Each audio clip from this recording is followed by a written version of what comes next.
happened on the accident. I'm going to call and say what happened on the accident to make sure that they have the information necessary to cover the claim. Nothing that's going to make it to where they don't want to cover the claim. To keep it simple and sweet. So instead of them calling, hey, yeah, I went there and I rented this car from so-and-so and did this, they're going to deny that claim. I'll just call them and say, hey, I was in an accident here on this day. I'm the person who was driving. Okay, cool. Yes. Okay, what happened? I was driving this way. I hit this person here. Okay, thank you. Are you hurt? No, I'm not hurt. All right, appreciate it. We're going to pay the claim out in the estimated 2 days. That's all that's going to happen. Short and sweet. So versus me letting them say volunteer and extra information, I'll go ahead and get the claim covered. And that's how you make sure in 100% if it's under your policy, if you're going to use your own policy. Now, before I go on to trackers, I want to let y'all know how to use the other person's insurance, which is what we do. When it comes to Lamborghini, when it comes to Rolls Royces, we don't ever rent out the cars unless that person has full coverage, transferable insurance, right? Full coverage, transferable insurance. So now, what does that look like? Like Alton has a full coverage policy, all I'm going to do when he comes into Push Exotics Atlanta, he's going to say, hey, I want to rent a Lamborghini. I'm going to say, awesome. Send me your insurance policy number and your policy. Just send it to me. I'll take the policy. I'll call the phone number and I'll ask to say, hey, look, I got a person coming into my rental car agency. He's trying to rent a car. I want to make sure his policy will cover him in the event of an accident. They will say yes. I will say, is it fully transferable? They will say yes. I will say, how much are the policy limits? The damage coverage. They are going to tell me how much. If it is not the worst of my car, I will get them to raise it up to the price of a Rolls Royce. So the property damage coverage will be $300,000. And I will say, and they will say, hey, they're going to say it's going to be $15 extra a month for him to have that added. And then I'm going to ask Alton, hey, is that okay for them to increase that? Alton, you're going to say what? Yes. Okay, cool. He said yes. Boom. Now they're going to raise it up. He can be covered in the case of an accident. Now, in the event of an accident and we got a claim get handled, you're going to call and say, hey, you're going to call and use that policy number. You're not going to let that person do it either. You're still going to handle the claim, but you just know that they're going to be covered. And that's the only thing. You want to make sure you protect yourself at all times and be fully covered. That's how I can have $2,500 deductible on my policy.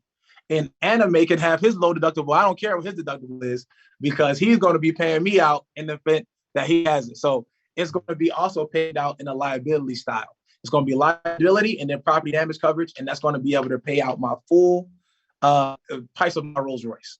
Mm-hmm. So you want to make sure you call every time before when it's coming. If it's a private rental, you want to call and make sure they have transferable insurance, or you want to have a commercial policy similar to Alton's that can be used for business use. Therefore, you have the name of the person who's going to be doing business in your car, who has your car driving at that time, so you will be covered.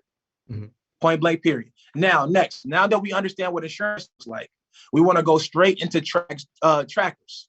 I want to make sure that y'all understand. Wait a second. You just gave out all those gems on just that little like time frame, guys. Listen, if you got value from that, let us know in the chat. Whether you're in general admission, VIP, like if you can use that, say I can use that. Because that was like, I don't know about you guys, but that was like for me, I'm just getting in myself. That's pretty lit. Thanks, man. You can go on. I just want to make sure that everybody else got that value. I want to make sure too, man. Everybody picking up what we putting down? Okay, cool.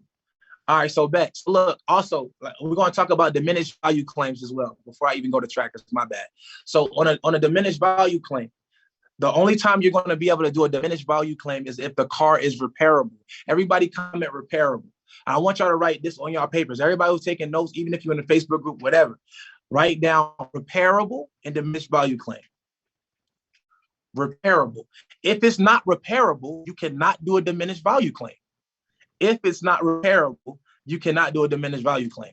This is how the steps go to doing a diminished value claim in this order. Every state, this is not one size fits all. As I kind of talked about earlier before we got the VIPs asked this question, every state, one size fits all. So you have to find out how it works in your state. So after that being said, this is the process of how it goes. So your car gets into an accident and then somebody's insurance company, either your own or the other party, they take liability for the accident. This is the process of the order. So now they take liability and then they repair the car. After the car is completely repaired, repaired, you're going to want to go and do a diminished value report on it.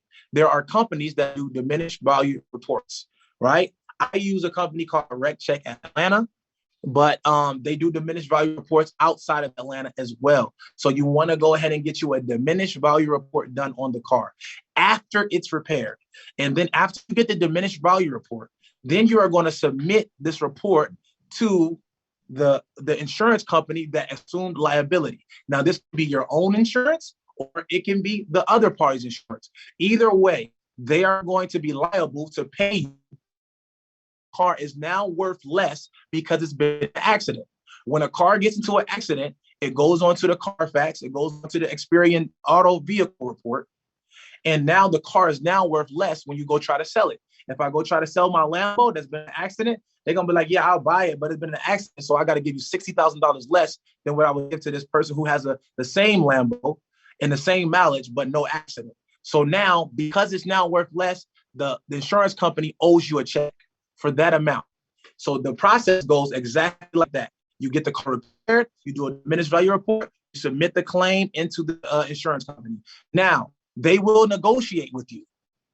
They will negotiate with you. It will not be paid out sometimes exactly the amount that the report says. Sometimes they will counter it with $10,000 less, $5,000, $1,000 less, or it may be $20,000 less. But you can take it to court if you want to fight it, because not the diminished value report is 100% accurate, or you can accept what they give you, or you can arbitrate with them and go back and forth. I always recommend when you guys are going and doing the that you let them know that you want to using only email, never on the phone. You don't want to talk to anybody. If they talk to you, consider it harassment. You want to have them communicate with you only via text message, so everything is documented. You don't want to have them saying they didn't say this or they did say this. You want to tell them that you would like for all the communication to be done via email or message and never doing on the phone. If they do try to contact you on the phone regarding this issue, you will consider it harassment. So that is very, very simple. I hope you guys understand how to do a diminished value report and do your research. It's not the same state by state, so make sure you look into your state specifically. You have to protect your vehicles. One thing I want you to do, everybody comment, protect your vehicles. Protect your vehicle. You must protect it. Because let me tell you who's not going to protect your vehicle. They could care less.